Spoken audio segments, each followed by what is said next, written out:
Ustadz Yusuf Mansur kembali digeruduk investor yang mengaku sebagai korban investasi bodong batu bara.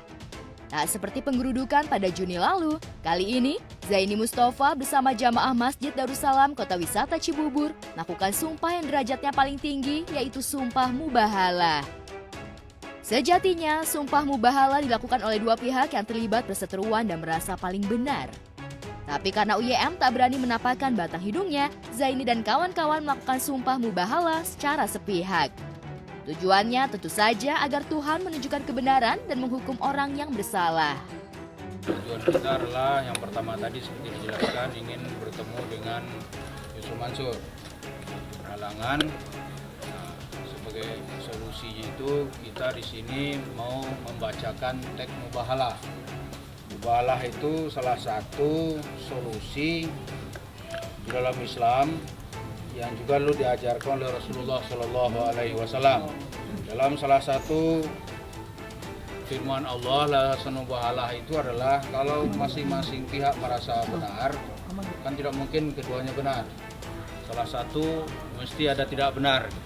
Bismillahirrahmanirrahim. Bismillahirrahmanirrahim. Kami investor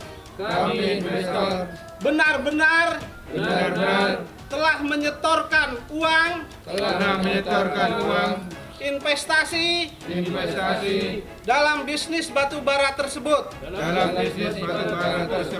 Sampai dengan saat ini, modal investasi kami belum dikembalikan. Karena merasa benar, para investor sudah siap menghadapi segala risiko yang bakal terjadi. Namun aksi nekat mereka itu ditanggapi biasa-biasa saja oleh Ari Sunaria, kuasa hukum UYM, yang akhirnya datang ke tengah kerumunan. Ari Sunaria menyebut muhabalah tidak diatur dalam hukum Indonesia dan bukan sebuah kebenaran yang terlegitimasi.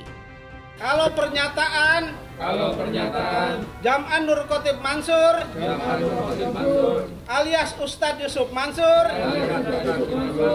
alias Yusuf Mansur channel dan TV yang mengingkari bisnis batu bara tersebut dengan mengatakan tidak pernah presentasi bisnis batu bara dan tidak terlibat dalam bisnis batu bara serta tidak mengenal Adiansah, tidak benar atau bohong. Semoga Allah Subhanahu wa Ta'ala segera mengazab Jam'an Nur Khotib Mansur dan kawan-kawannya dalam bisnis batu bara ini. Atas kegiatan ini sebenarnya kami sudah melakukan jawaban atas pemberitahuan mereka di tanggal 11. Tanggal 12 berdasarkan data kami, surat tersebut sudah diterima oleh pihak security untuk disampaikan kepada yang mengatasnamakan Yayasan 5 Pilar ini. Kami sudah mengajukan keberatan kami atas kegiatan ini karena dampak kegiatan sebelumnya yang telah kami sampaikan dalam surat tersebut. Gitu kan. Yang pertama adalah mubahalah ini tidak diatur dalam hukum positif kita. Sebagai investor mengenakan kaos bertuliskan Ustadz Yusuf Mansur dan kawan-kawan kembalikan uang kami. Para investor geram karena di berbagai media UYM justru menggiring opini bahwa ia tak pernah terjun ke bisnis batu bara. Padahal di belakang kamera ia pernah mengembalikan dana sebagian investor dan berjanji akan mencicil dana yang belum dikembalikan. Bukankah tindakan itu menunjukkan bahwa UYM terlibat bisnis investasi batu bara? Itu sebabnya di depan Ari Sunaria, kuasa hukum UYM, sejumlah investor berharap Ustadz bernama asli Jam'an Nur Khotib Mansur itu melakukan pertobatan. Jadi mungkin boleh tahu Bapak investasi berapa banyak Pak? Pada awalnya kami itu sangat sederhana, cuma menuntut 3 hal. Yang pertama, kembalinya dana investasi kami secara penuh. Yang kedua, adanya edukasi bagi masyarakat untuk tidak terkecoh lagi mengikuti program-program sedekah sambil berinvestasi yang dicanangkan oleh Yusuf Mansur. Yang ketiga, kami meminta dan menghimbau untuk tobat kepada Yusuf Mansur, segera bertobat. Dan salah satu syarat untuk tobat adalah kembalikan hak sesama hamba sesuai dengan yang pernah dijanjikan oleh beliau. Sehari sebelumnya, Aris Sunarya dan Zaini Mustafa sudah bertemu dalam sidang beragendakan mediasi di Pengadilan Negeri Jakarta Selatan. Sebagai prinsipal, UYM diharapkan datang untuk menawarkan solusi kepada penggugat, andai ia keberatan dengan gugatan 98,7 miliar yang diajukan Zaini Mustafa dan kawan-kawan. Selain UYM sebagai tergugat 3, para investor juga menggugat PT Adi Partner Perkasa sebagai tergugat 1, Adiansyah selaku Direktur Utama sebagai tergugat 2, BMD Madani Darussalam sebagai tergugat 4, dan Yayasan Darul Quran milik UYM yang mendapat 14% dari keuntungan para investor sebagai tergugat 5. Lalu benarkah 250 investor batubara juga siap mempidanakan UYM? Total kerugian seluruhnya sekitar yang belum dikembalikan sekitar 50 miliaran. Dari total keseluruhan awalnya sekitar 55 miliaran, ya. Itu terdiri dari 250 jamaah. Nah, ini terdiri dari para orang kaya sampai dengan marbot masjid sampai dengan ART. Invest itu ada yang dari mulai kecil-kecilan, yang kecil misalnya 10, tapi kan mereka kalau kecil nggak bisa sendiri.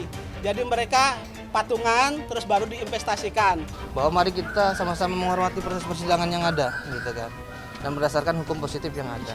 Yang ketiga adalah yang ingin kami sampaikan, belum ada putusan positif dari pengadilan negara kita, gitu kan, secara inkrah mengatakan bahwa Yusuf Mansur yang bertanggung jawab atau Ustaz Yusuf Mansur yang bertanggung jawab atas kerugian atau misalnya tuduhan-tuduhan tersebut, gitu kan. Maka kalau misalnya mengatasnamakan korban, harus ada pembuktian yang terlebih dahulu, seperti itu. Tapi ada surat perjanjian sendiri nggak sih Yusuf Mansur juga dengan para korban? Itu sudah masuk materi persidangan, nanti kita sampaikan di persidangan. Karena ini bukan pembuktian apa-apa di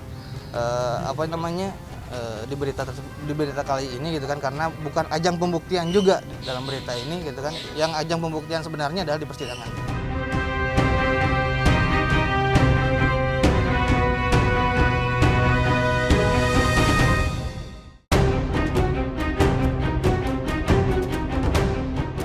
Sosok pengacara eksentrik Deo Lipa Yumara mendadak viral sejak menjadi kuasa hukum Baradae yang terlibat dalam kasus pembunuhan berencana Brigadir Yosua Huta Barat. Meski akhirnya Deo Lipa didepak dari jajaran kuasa hukum Baradae, pamornya tak lantas tenggelam lantaran ia berseteru dengan Roni Talapesi yang kini menjadi kuasa hukum Baradae. Yang teranyar, Deo Lipa juga menjadi buah bibir lantaran melaporkan Angel Elga ke Polres Jakarta Selatan atas dugaan penipuan dan penggelapan senilai 6 miliar. Deo Lipa yang dulu terobsesi menjadi artis sempat melakoni semua syarat yang diajukan Angel, termasuk merogoh kocek miliaran agar ia diorbitkan sebagai artis. Lantas, bukti apa saja yang dipegang Deo Lipa untuk memenjarakan Angel? Jadi saya udah tahu Angel Elga hendak menipu saya, tapi supaya penipuannya berlangsung baik, ya saya ceburinnya sekalian biar dia penipuannya sempurna kan. Namanya kita udah paham ada orang mau menipu, tiap hari kita perkara 500 sampai 1000 perkara di Jakarta ini 20 tahun itu pokoknya penipuan dan penggelapan. Nah kalau udah orang mau nipu kita, masa kita rem ya kita kasih aja los biar kita ketipu sekalian. Habis itu kan kita pukul balik. Dana yang kita buang buat dia itu sekitar 5 miliar, 5 sampai 6 miliar. Permintaannya untuk membeli Hermes senilai 3, berapa tak? Senilai 3 miliar untuk beli Hermes. Tujuannya untuk gimmick. Gimmick itu buat acara di entertainment. Harus beli ini supaya dia bisa supaya tim dari entertainment itu mau datang gitu. Kalau ada Hermesnya mau datang.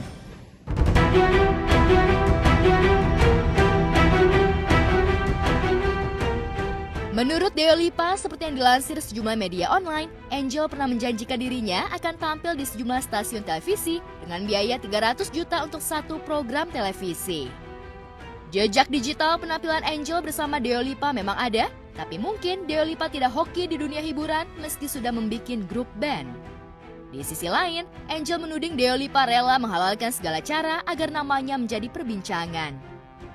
Namun Angel merasa difitnah oleh Deo Lipa tak mau memperpanjang kasusnya dengan pengacara berambut gondrong itu karena tak mau kasus yang dikreat Deo Lipa menjadi booming. Ya baju, terus laptop, terus koper yang harganya 150 juta ada juga. Ya pokoknya banyak deh, itu totalnya sama dia minta uang senilai 1,2 miliar yang akan dibagi-bagi buat TV ini 300, TV itu 300, TV yang ono 300, TV yang 300 ini ada 4 TV katanya kan, masing-masing 300 juta, jadi total 1,2 miliar. Tapi ini orang keterlaluan amat ya, ada gitu ya, gitu kan. Memang ada beberapa bagian yang kita kasih ke Rozi sama Kata kan, dengan kita bersama personal. Tapi orang ini kelihatannya serakah, makin hari makin serakah. Kita losin aja, mau minta apa. Jadi setiap dia WA kita iya, setiap dia WA, dia WA iya, kita jawabnya iya. Dia minta duit kita kasih juga, gitu.